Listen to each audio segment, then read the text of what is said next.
What's up, my fellow frilly folk? It is I, the Bard in Bows, and it's Christmas! Which means obviously I have to wear a Halloween print, because I'm a heathen. I'm sure you have noticed by now that I am wearing my plus-size Metamorphose magical artifact JSK in the Viridian Green. The reason I'm wearing it is because it sort of relates to today's topic.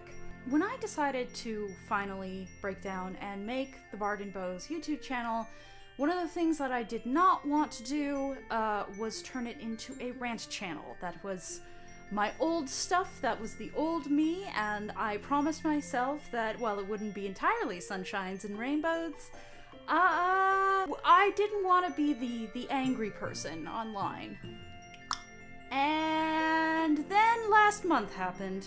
I'm going to try and make it through this video with the most rational attitude possible and really just sort of explain where I'm coming from. Without further ado, let's get into it. It all began in Ruffle Chat. I've always wanted to say that. So last month, someone decided to post a thing called No Nuance November, which was essentially a thread for no kid gloves, no sugarcoating. What are your unpopular opinions about the Lolita community? And it was a shitstorm. It was chaos. It was like hundreds and hundreds of comments of like unmitigated salt and vinegar. And one of the comments that I kept seeing over and over started to get to me. It was this idea that plus-size Lolitas wanting plus-size options from Japanese brands is somehow imperialist and entitled.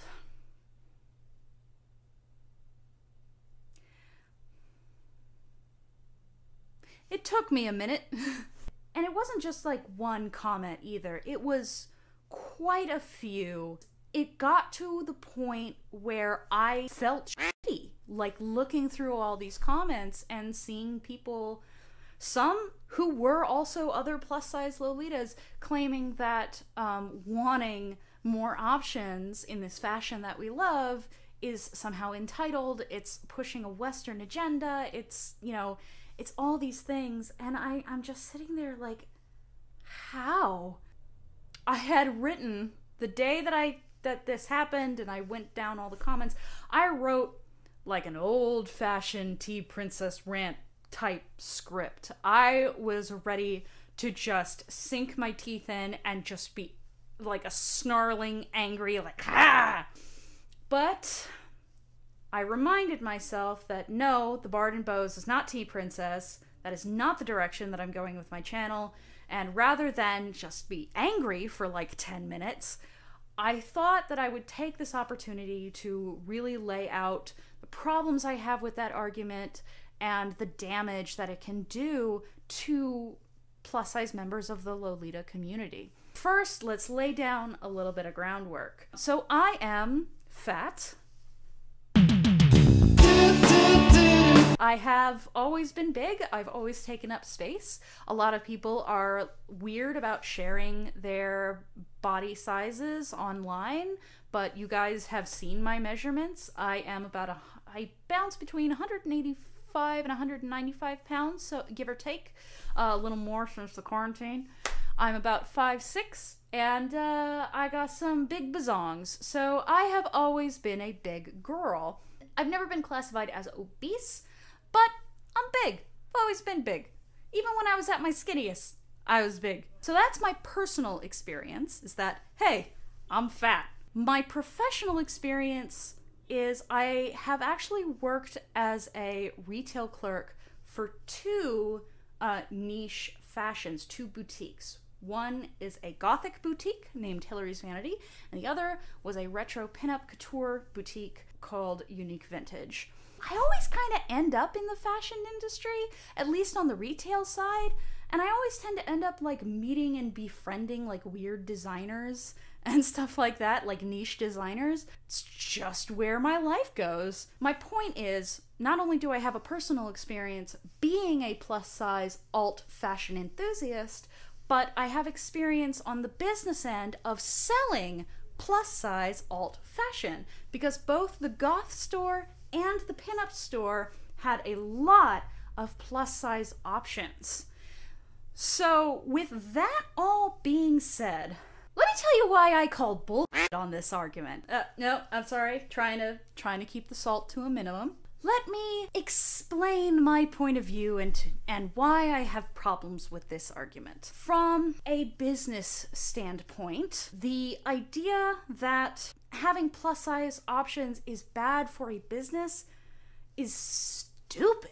While I was on the retail end of selling clothes, we had a lot of plus size options. That's because we had a lot of plus size clientele. When you have an alternative fashion, you get alternative people, and a lot of bigger people want more fun options that they would otherwise not get through regular avenues. The fact of the matter is, whether you like it or not, Lolita has an international clientele. It has an international customer base.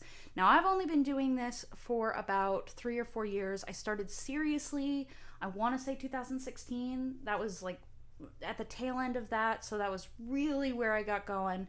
So I wasn't around in the LiveJournal days. I wasn't around in ye olden Lolita days, where it was not as accessible and it was a little more kind of exclusive. But now, not only are Japanese brands starting to adopt bigger sizes, but we have indie brands, made-to-order brands, Western brands, we have Taobao, we have Glittertail, we have Devil Inspired. We have so many options for plus sizes. Basically, we're seeing the market change in real time. And I know that this might be mind-blowing, but generally, when you have more stock for something, you tend to sell it more. Also, my cape fell off. Just 45 minutes of with my cape. It's mind-boggling to me to think that by asking for more options that we want to spend our money on, and as far as like, oh well, plus size Lolitas don't buy from brand, they don't buy, firsthand. Excuse you? Yes, we do. Number one, and number two, why in God's name am I going to spend $300 on an AP dress that I know is not going to fit me, and I know I am going to have to take it apart in order to fit my body, which is where I want it, versus waiting for it to show up on the secondhand market for like half the price, because I know that I'm going to have to rip it up.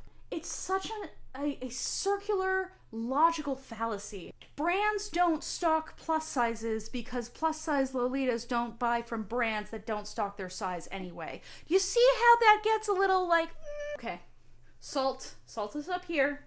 We're gonna tone it down. From a simple business standpoint, it makes more sense to have more options. I've never before seen a fashion where it's one size or get bent. That is Lolita is the only fashion I've ever seen this phenomenon in, and that's as an outsider going into it. This concept that, oh, you're pushing a Western mindset, you're being entitled, you're forcing a business to bend to your will. First of all, no. Secondly, I'm pretty sure there are fat Japanese girls. Pretty sure they exist, and pretty sure they would love to wear Lolita the same as the rest of us. Being fat is not a Western concept. There are fat people everywhere. So that's the rational sort of logic loop that I find myself in whenever I see those kind of comments. But the other big problem I have with this idea that if you are asking for more sizes, you're being entitled, not only does that miss the mark because we're not being entitled, we're a customer base giving feedback to the brands that we want to give our money to, right? It's a service, it's a business, they're still a company, okay?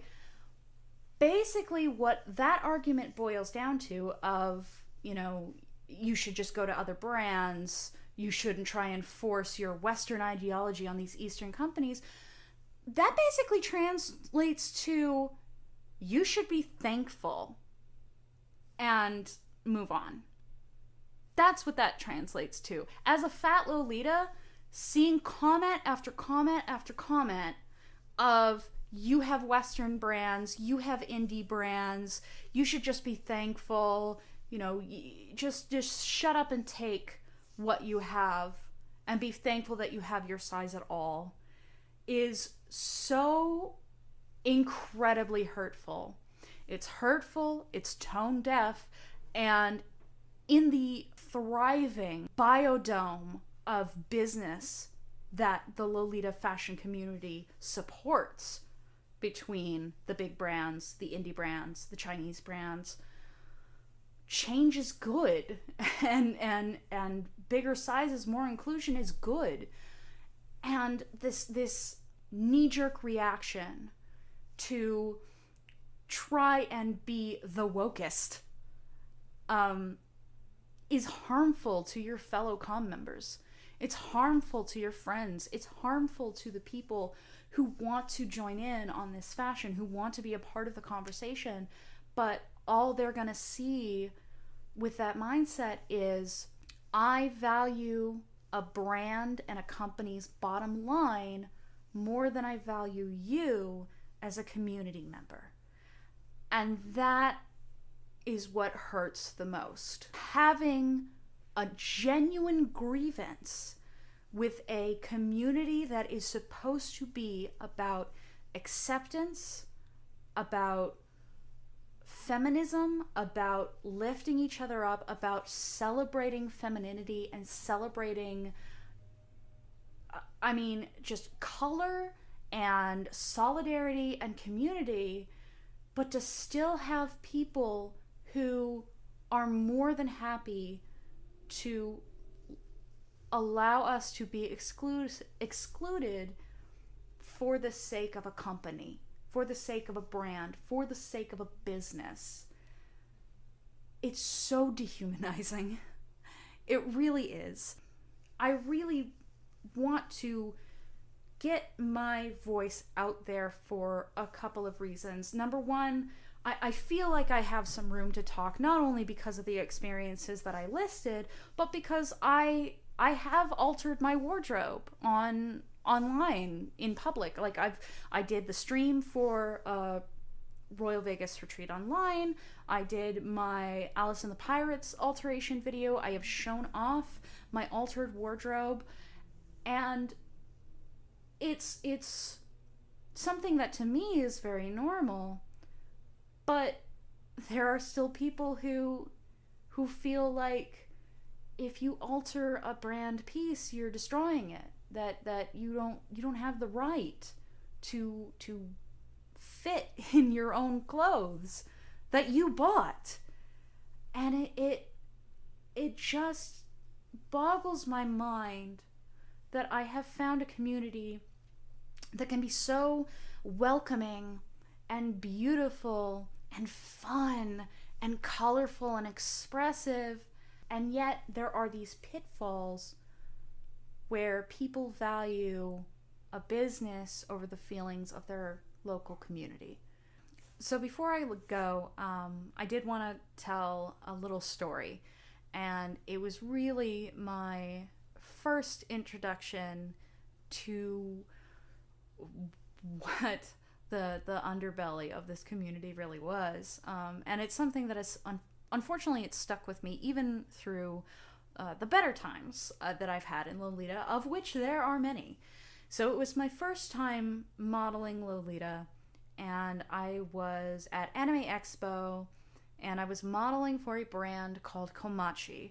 Now they don't really make dresses anymore, but their tights, oh my god, their tights are so good. I'm so like, it just as an aside, if you can get some Komachi tights, they are the most comfortable things I've ever worn on my legs. Anyway, the whole idea was that it was a Japanese Lolita brand that was specifically for plus-size Lolitas. Now, it didn't stick around because the designs weren't great, and also it was way too overpriced. I believe the dress that I wore was retailed at about $1,000. No. But I was still very inexperienced with Lolita. I think I had a pair of Alice and the Pirates shoes and some off-brand stockings, as well as like a Lolita skirt, like an Infanta skirt that didn't fit me. So I was very inexperienced, but I had a great time. I got dressed up, I put on a wig, it was great. I walked down the catwalk, I hugged the Japanese guy, and he seemed really uncomfortable, and I didn't realize that that was a thing that you shouldn't do, but whatever. And afterwards, I looked online for videos and footage and photos, and I found a thread. I found a thread of Lolitas complaining that fat people were coming into the fashion. I found a thread talking about how the idea of a plus-size brand was going to ruin Lolita for them, or it was going to ruin the fashion as a whole. And I have been incredibly fortunate that of all my mental issues, body issues have never been high on my radar. I mean, everyone has something that they want to, change about themselves, but I have been incredibly fortunate in that I don't have the kind of body dysmorphia that I know a lot of my friends have, especially my plus-size friends. And I gotta say, that little comment of the very idea that plus-size Lolita exist can ruin the fashion,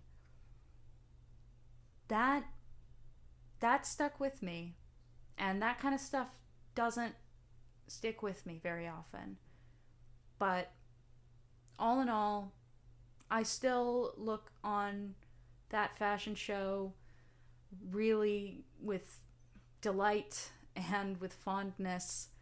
And I do want to say that despite some of the loud minority voices, I do believe that as a community we are moving towards a more accepting space and a more egalitarian outlook on the different bodies that want to wear these big puffy princess dresses.